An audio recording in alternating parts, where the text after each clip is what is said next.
What is up? So we are into the last week of big training for the Loch Ness Marathon. Taper incoming, one more big session to do. Just out for 8 miles easy to start the week today. And I wanted to bring you a conversation that I had late last week with Dr Josephine Perry. Josie is a sports psychologist. She joined us at loads of events over the years.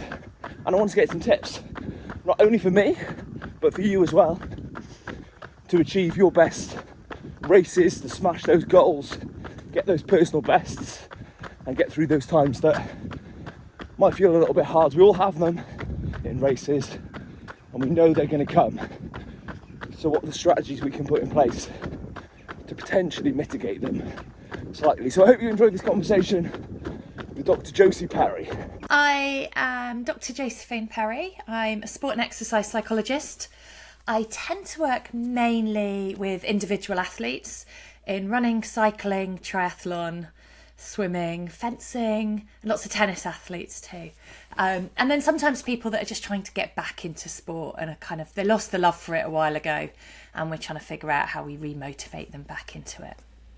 Before we get into my story, what kind of led you in this direction? How did you travel down this path?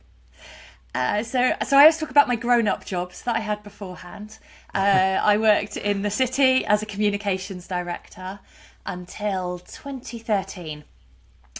And I was doing lots of Ironman racing at the time. And we went over to Melbourne to do Melbourne Ironman. And you start on the beach in a place called Frankston.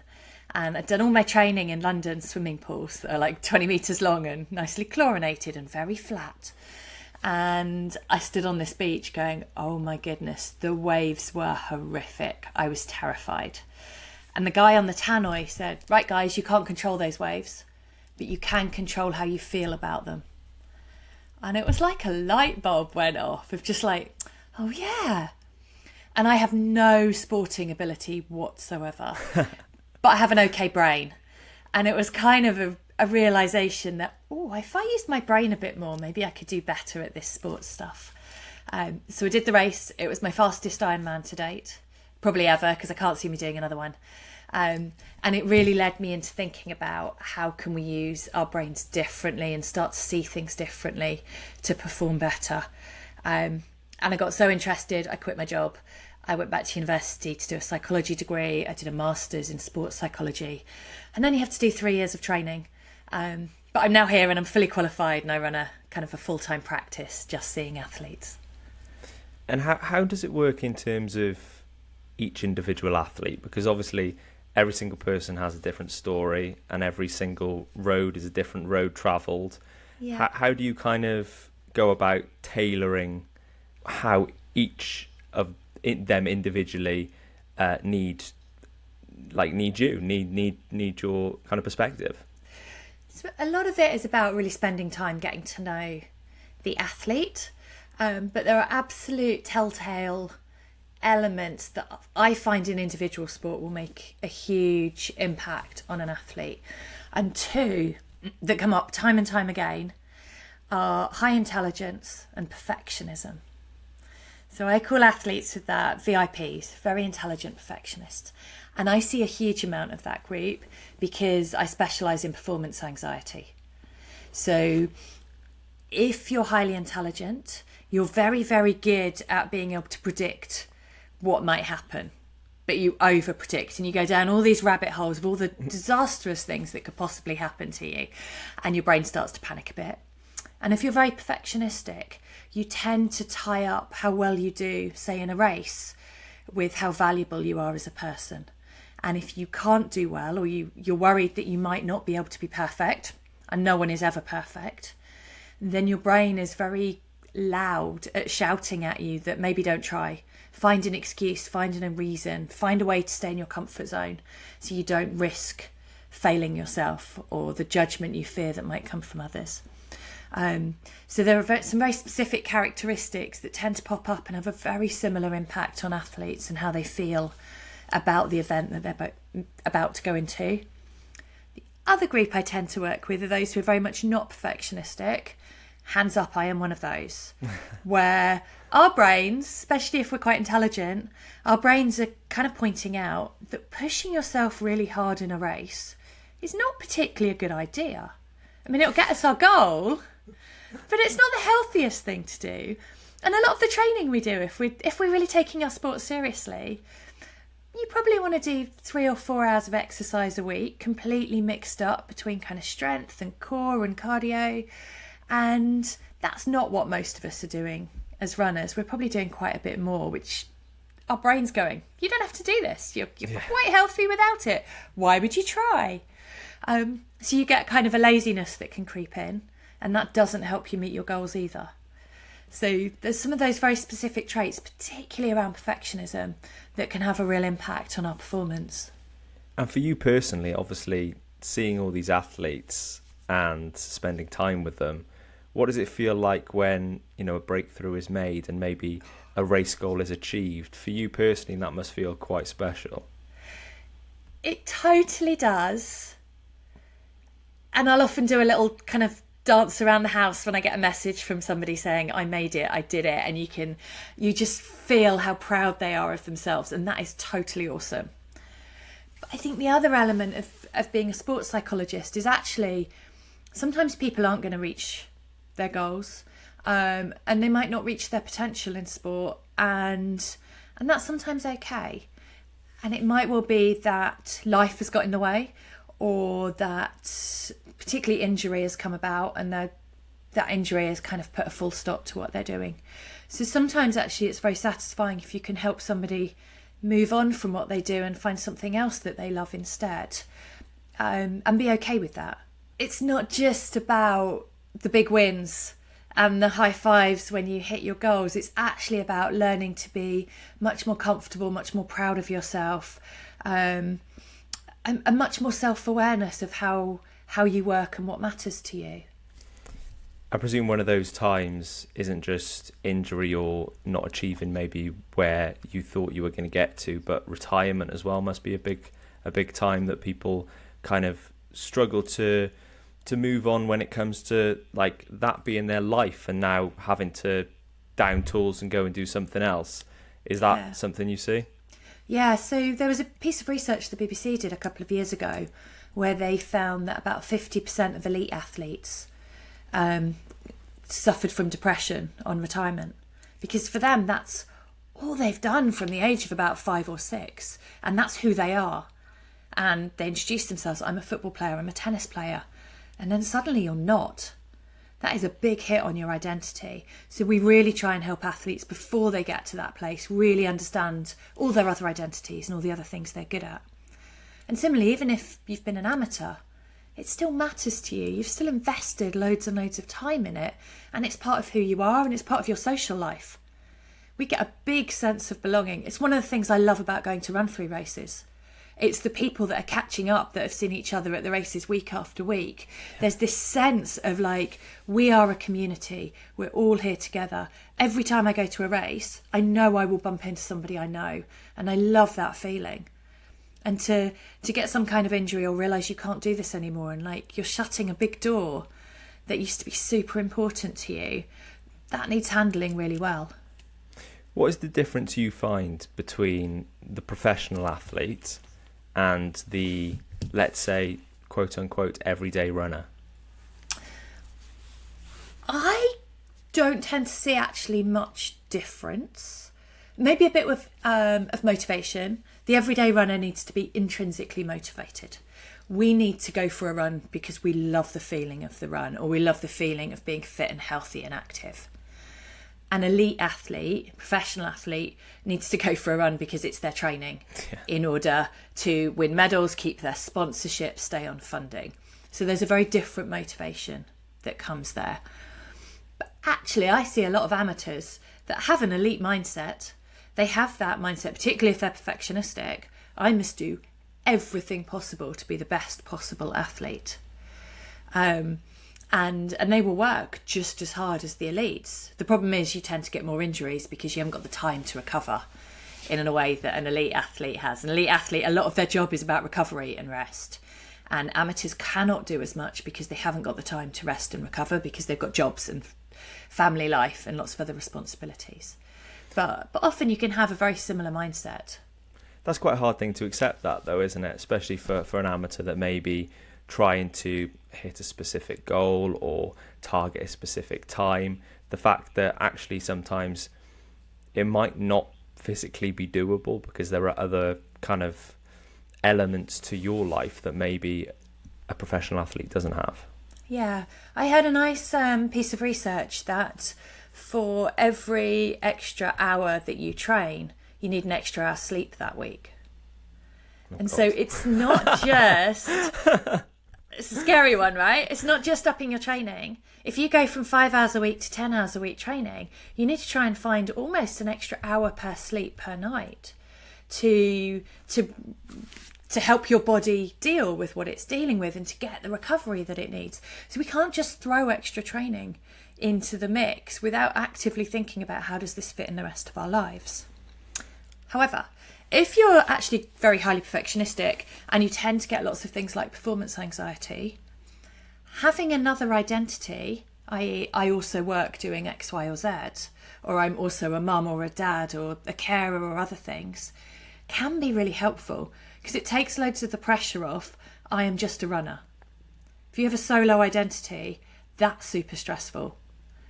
If you're just a runner and you don't run well, you've got nothing left. And that feels awful. Whereas actually, if you're a runner, but you also do X, Y, and Z, well, you have a bad race. You've got a self-excuse for why you haven't done so well. But it also doesn't matter so much because you haven't got an identity that's about to be crushed. I feel like there's no perfect situation, is there?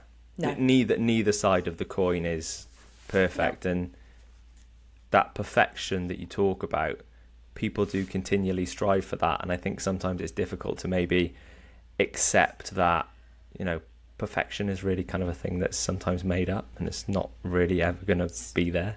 It's not possible. So you're a perfectionist. You set, here's your bar, you're setting it of like, this is where I want to get to.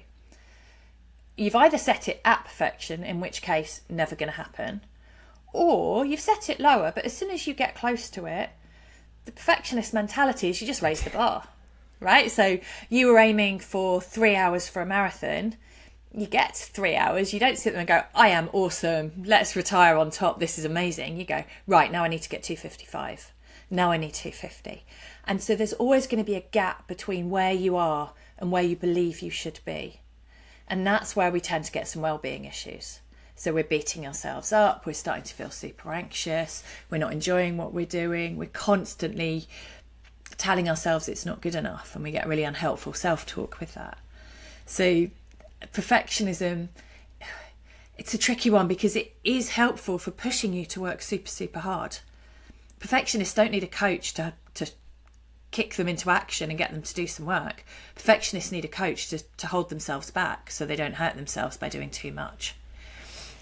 So there's a ton of self-motivation in there, and they will do everything it takes, but they might be a bit miserable sometimes because they're not able to celebrate the wins and the successes as they go along. Yeah, I'm certainly relating to a few things you say when it comes to that, in the sense of, you know, always striving for the next thing, or for me it was always distance, or it always has been to this point distance, and now it is time where I was going, I want to do more miles, or I want to do a longer race, and you kind of never get that chance to kind of sit back and smell the roses. And I think those wins and those completions and those goals should be celebrated. How do you kind of go about helping somebody celebrate those goals and saying, like, these are sort of things that you should be tapping yourself on the back for? Yeah, so we will set goals, and we'll set like that outcome goal, but outcome goals are often quite uncontrollable. So I want to come top 10 in that marathon. Well, you've got no idea who else is going to show up and who else has been training. So you might give it everything and come 11th, feel like a failure, but you've got a new P to be. So we like those outcome goals because they're motivating, but actually we really want to break them down into performance goals, like usually time-based. And then the real magic is when you break them down into process goals. So the process goals are the things that go into your training plan, i.e. a track session every week, Or they're one-off things that will really help. Like, I'm going to go and see a nutritionist and really understand how to fuel my training better and fuel myself on race day. So you can either have the longer term regular things you do or one-offs, but then you're celebrating each time you achieve one of those things. For perfectionists, I often set them the goal of creating a to-do list. So perfectionists are brilliant at writing to-do lists, all the long things you have to tick off, everything you need to do, but then forget to do the celebrating of those individual bits. So every day you get a jar, and every day you have to put something you've achieved in that jar, something you're proud of, something that happened or you did well.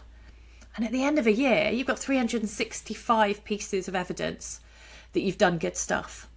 And so you stop constantly like denigrating yourself, and instead you can be like, look at all the cool stuff I did. And it just builds up as a really nice visual reminder. I like the ta-da jar. Have to do it with jazz hands. Yeah, I know. I feel like you should come out with, like when you were a kid and you used to go to the dentist and then get a sticker. That's what it needs to be. You should get a sticker. I know it's difficult to kind of talk broadly when it comes to individual athletes, but a lot of people feel that anxiety when it comes to standing on a start line and having gone through a training block, and then, maybe start doubting themselves through the taper. What are some ways that maybe people can kind of go about navigating that? So I think before you go into the race day, you can do things like what if planning. So give yourself a sheet of paper, 3 columns. The first column are all your worries about the race. And whenever I do this with athletes, they always say, oh, this one sounds silly, but brilliant, that has to be on there. All the things we think sound silly, all the bigger things, anything we are worried about that kind of gives us that sinking tummy feeling, that needs to be on there. And we know from research within universities on exams that simply writing things down that you're worried about gives people higher scores. So it has a really nice kind of psychological impact. Then your middle column, next to each worry that you've got, is what you're going to do to prevent it happening. And then the third column is, if it happens, I will do this. So a fear might be, I will run out of energy at 18 miles in the marathon. It's like, well, how am I going to prevent it happening? I'm going to see a nutritionist to learn how to fuel it properly. I'm going to make sure I fuel really well the week of the race and the morning of the race. I'm going to practice with the gels that I want to use in advance, and I'm going to have extra gels on me. If it runs out, I might have an emergency bit of nutrition in my back pocket. I might have looked at where the drink stations are on the course so that I can pick something up then. I might have my friend, a partner at mile 20 who can hand anything over that I feel like I would need. And then suddenly you're like, okay, I've handled kind of those big worries. So any time in the few weeks in the build up that you start going, oh, what if? You're like, I've covered it. I've prepared for it, and I've got a plan if it happens. So it takes loads of the stress out of it. I guess it's just taking away anything that is any possibility that pops into your head. It's taking away as much of them as possible then to just have that one focus and that one goal. Yeah. And the other thing I think is super important to remember, particularly the longer you go, stuff is going to go wrong. Again, no one has the perfect race. So something will go wrong at some point. And if you expect it, we call it brace yourself, like on planes when you're supposed to put your head between your knees and wait for the bad thing. Kind of do, particularly when you get to like marathon distance, brace yourself because something will happen. You'll trip on something, you'll have a twinge, you'll feel sick for a little while, you'll feel like you can't do something, someone will bash into you. Stuff will happen. And if you expect it, you can just roll with it.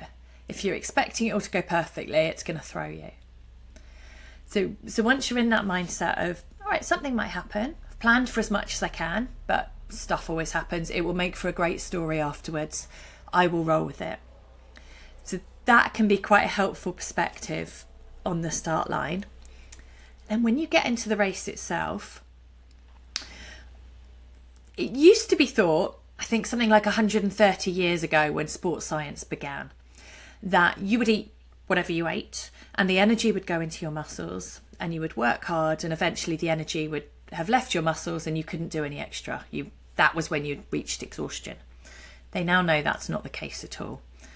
The latest thinking on it is a socio-psychological biological approach, which suggests, and they've done this through biopsies of muscles when runners say they've got to exhaustion. And they find there's still about 30% of the energy there when your body feels like can't do anything. So we know there is something else stopping us. It's not that muscles are empty, or a very, very basic version, but it's not that we can't do it, it's that there is something stopping us. And that's going to be our brain. So the way we override our brain telling our body to stop is thought we can do two things. So one is increase our motivation as much as possible, and the other is reduce our perception of effort. So we make it feel like what we're doing is easier. So the motivation one is lovely, particularly if somebody's doing their first of something. There's often a lot of motivation with that. I love it when people are racing for charity because there's a ton of motivation with that. But it will only take us so far. So if I'm going to give you £1 million to reach your goal in your marathon, unless you're a millionaire, I imagine that's going to be a pretty big incentive. Yeah, try my best. Okay, right? But £2 million as an offer isn't going to make that much difference. It's kind of, we max out our motivation at a certain point. So when we've maxed out our motivation, we need to reduce our perception of effort. We need to make what we're doing feel easier. And there are loads of tricks for that. Caffeine is a really good one if you are a good caffeine responder. So some people have no response to caffeine, other people it's really good for them. So if you know it works for you, absolutely use that. There's a really lovely one, which feels really silly, but it's about smiling. So they've done research that shows when you smile, you reach exhaustion longer, takes you longer to reach exhaustion than people that don't smile on treadmills. They've similarly done research on lab bikes where they've got cyclists and they flashed up pictures of people smiling or grimacing whilst they were training. And the people that saw the smiles got to exhaustion later than the people that saw grimaces. So if you're doing something like a marathon, smiling yourself helps, makes your body feel like it's a bit easier, but so does smiling at spectators because they smile back. And again, another thing I love about the RunThrough races, when someone is standing on a corner with a tambourine, smiling and shouting at you, you can't help but pick it up. Yeah. You're not going to be sat there, are you? No, you can't. So really use spectators in races because you smile at them, they'll smile back, you get that double boost from it. Other things that are good, the longer the race, the more you're going to use distraction. So especially if you've got big races, look out for the signs that people have by the side. I did London Marathon this year and I loved the ones that kept saying, you're running better than the government. Or pain is just bread in French. If it makes you smile, brilliant, but distract yourself. If you find someone you're running next to for ages, chat to them if they're up for it. All those things help make it easier. And a big one, the longer you go, is chunk down your distances. 26.2 miles is a long way. Even for like the ultra runners, it's still a long way. But 8 and a bit park runs, you can do that. So you then, all right, for that version of park run, I'll do this. Or for this bit, I'll do this. And I will have this goal for this section. And I'm going to have my favourite bit of nutrition at this section. And it all feels a bit more doable. And you get to tick off each one so you can feel how far you're moving forward. And for the whole thing, you're going to be smiling. Yeah. So the really good mantra to use for it, smile every mile. Smile every time you go past a mile marker, have a grin and smile at somebody else and you get one back.